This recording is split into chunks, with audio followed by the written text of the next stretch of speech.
In this lesson, we'll look at adding dimensions to our views.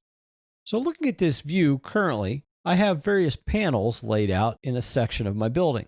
And I want to place a few dimensions around one of my panels. So let's go ahead and zoom in on the second level. And let's add a few dimensions to the panel on the right. To add those dimensions, let's go to the Annotate tab. Once on the Annotate tab, I can choose one of the dimension tools to use. I'll use the Align dimension. So click Aligned. Now Revit will ask me to pick two entities or lines to align a dimension to. I'm going to pick the bottom horizontal line of the panel on the right. Then I'll move my mouse down and select the top of the finished floor. Then finally, I'll move to position and drop the dimension by left-clicking. Now I'm still in the dimension command, so I can add more dimensions. This time I'll click to the right of the panel. Then I'll click to the right of it, selecting the right of the face of the wall on the right. And then I'll drag my mouse to place the dimension.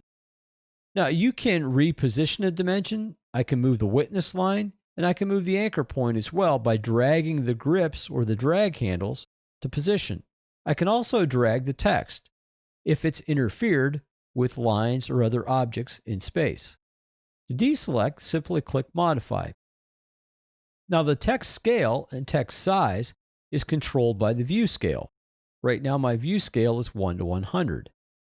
So as we place this view on a sheet, all text, including arrowheads or points or ticks, would scale appropriately based on the scale of the view on the sheet. So as a review, in this lesson we looked at adding dimensions to our views. We looked at methods of dropping those dimensions, modifying those dimensions, moving the text of the dimension, and then discussed about the view being placed on the sheet and how the scale would control the actual dimension size.